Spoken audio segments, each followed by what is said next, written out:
자, 오늘 7월 12일 마감 시황 말씀드려 보도록 하겠습니다. 제목을 제가 CPI 발표를 앞두고 눈치 보기 장세라고 썼는데, 제목을 쓰고 나서 생각을 하니까 항상 우리 시장은 눈치만 보면서 사는 것 같다는 생각도 들어서 애잔한 기분도 들기도 합니다. 하지만 현실이 항상 우리 시장이 좀 독자적이지 못하고 눈치 보는 경향이 강합니다. 미국 시장에 많이 귀속되어 있는 부분들도 있고, 최근 들어서 이제 눈치 보지 않고 움직였던 적이라고 한다면은 코로나 때 정말 화끈하게 빠졌다가 전 세계에서 가장 많이 빠지고, 올라올 때도 전 세계에서 가장 많이 올라왔죠. 왜 그러냐? 그 당시에 유동성이 워낙 많이 풀렸었고 개인의 집단 지성이 상방으로 움직였던 시절이었습니다. 눈 감고 막 삼성전자 사던 시절이었죠.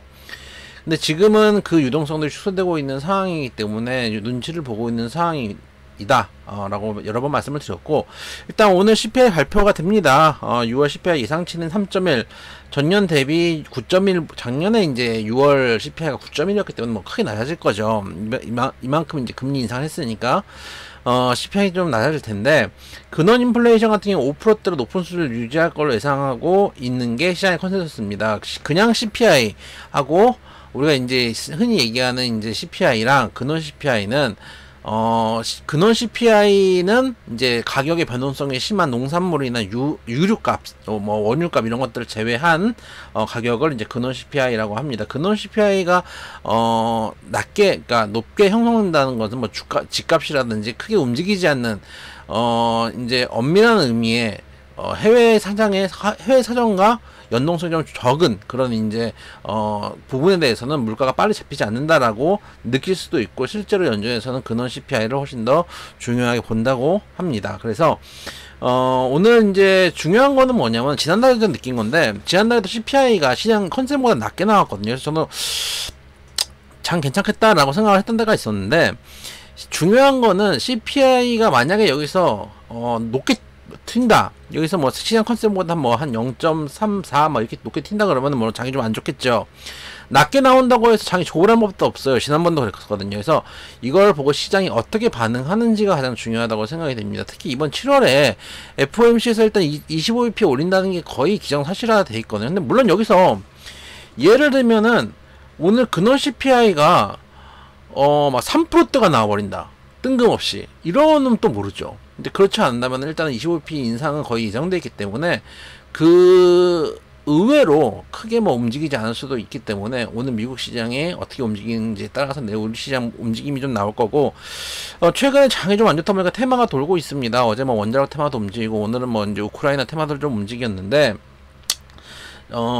요즘 당연인 거는 뭐냐면, 거래량이 크게 전체적인 거래대금은 크게 줄진 않는데, 소위 말해서 이제 주가를 움직이는 세력들이 많이 조금 위축되어 있는 것 같아요. 제가 알고 있는 세력들도 그렇게 느끼는 것 같고,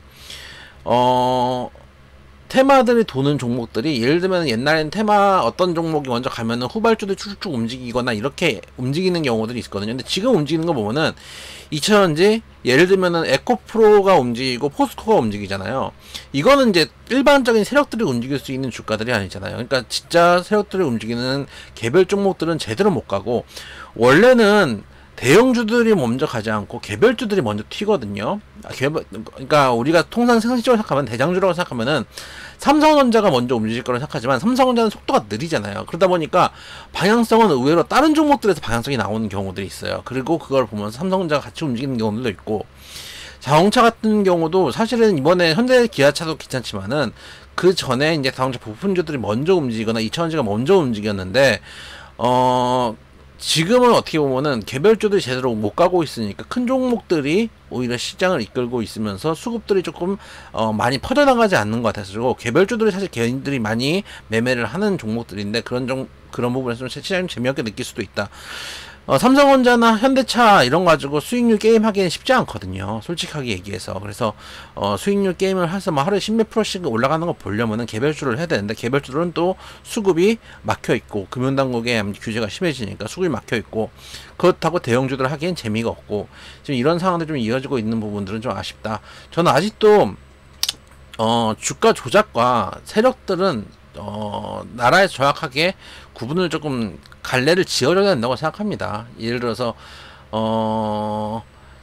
뭐라 그럴까요? 예를 들면은 라더경 같은 건 확실한 게 주가 조작이죠. 근데 그렇지 않고 뭐 계좌를 가져가거나 이런 것들이 아니라고 한다면은, 만약에 제가 제 이제 주식한 동생들하고 한 뭐 우리 돈으로, 내 돈으로, 그리고 내 동생들 돈으로 야, 이 종목 좋은 것 같아, 그래서 한 100억 밀었어요. 그럼 그건 주가 조작인가요? 세력인가요? 그런 것들이 조금 정확하게 갈래가 좀 져지지 않는 게 아닌가라는 생각도 좀 듭니다. 일단 유럽 시장 개장을 했고, 유럽 시장 흐름은 대단히 좋습니다. 일단은 독일 뭐 0.7% 정도, 프랑스 0.8%, 유로스톡스 0.9% 정도 일단 흐름 좋으니까 오늘 미국 시장도 좋은 흐름 이어받아가지고 미국 지수 선물도 한번 볼까요? 지수 선물 흐름도 0.2% 정도 상승, 나쁘지 않은 흐름이네요. 아시아 시장은 혼조세로 끝났는데, 아시아 시장도 한 번 더 보여드리면은, 우리 시장 뭐 약간 상승으로 끝났고, 니케이 0.8% 하락, 많이 가긴 많이 갔죠. 상해 0.78% 하락, 항생 0.9% 상승, 대만 0.37% 상승. 대부분은 이제 혼조세 정도로 끝났는데, 유럽 시장 긍정적으로 움직이고 있고,